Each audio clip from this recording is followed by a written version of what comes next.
Hello everybody and welcome back to Screen Stars and a Merry Christmas.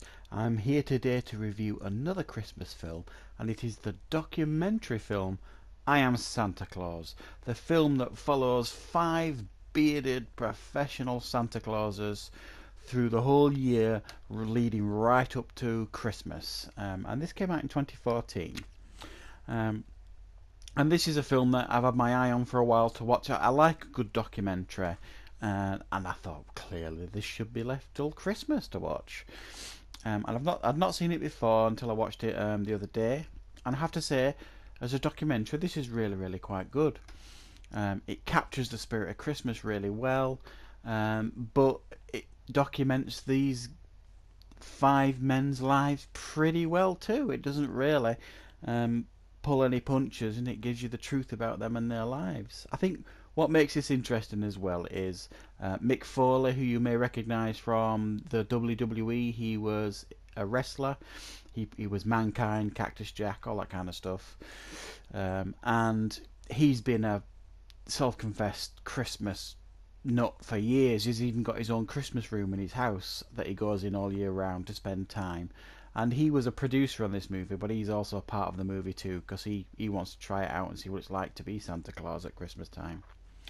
So it follows him leading up to this and his preparation for this, and these other gentlemen as well who are basically Santa Clauses all year round. And we get one Santa Claus you can see on screen there, who's I think it was from New York, and he's actually gone the full 9 yards with it. He's changed his name legally to Santa Claus, and I thought he was probably arguably the best Santa Claus. He was very good, and he seemed a really nice chap. But he does it kind of differently. He kind of turns up to events at people's houses as Santa Claus rather than going to like the normal shopping mall where kids sit on the lap sort of thing. He seemed a bit more of an upmarket Santa, I suppose you could say, but he was very good. There was another guy who was probably the closest to the common man, who you can see on screen now, and he basically lived in his daughter's basement, and his whole life basically just revolved around getting to Christmas, because that was his wage for the following year. And even though he appreciated the job and he enjoyed it, I got the feeling he wasn't really doing it for the love as much, and mainly for the cash. He didn't seem as devoted to it as some of the others. It was a job. There was another guy as well who was very sweet. He was a gay man, and he very emotional. He actually was so emotional about the fact that he felt a responsibility of being Santa Claus. He was actually crying on screen. He says it was a real honour, that parents trusted their children and to him for just a few seconds, and they would believe he was the real Santa. And he recognised how important the role it was, and he was actually cried quite a lot in it as well, because his partner, his boyfriend, lived miles away. I think 700 miles away, and they didn't see each other very often. So every time he's like phoning him or talking about him, he's getting right emotional. He was just a really lovely chap.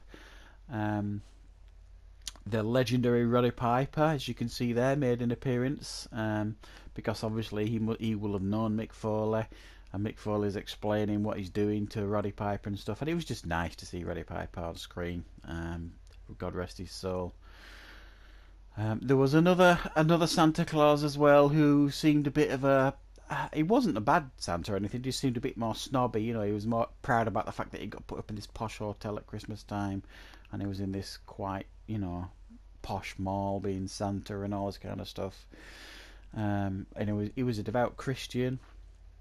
But it basically it showed you Santas from all walks of life. There was one Santa who was the president of some kind of Santa club, I suppose you could say, who was a swinger.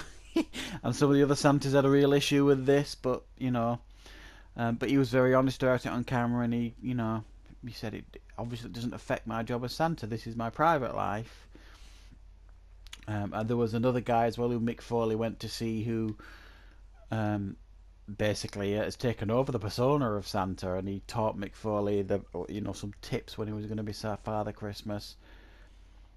It was and it was fascinating to see their lives leading from like January, leading right up to this Christmas period. and what they did with themselves and how they prepared for being Father Christmas, Santa Claus. And at times I thought it really did capture the spirit of Christmas. And there was a wonderful scene where, Mick Foley's kids are just getting to the point now where they're starting to stop believing, but one of his children just kind of believes. And there's a really lovely scene at the end about that where he does this Christmas treat for him, Mick Foley.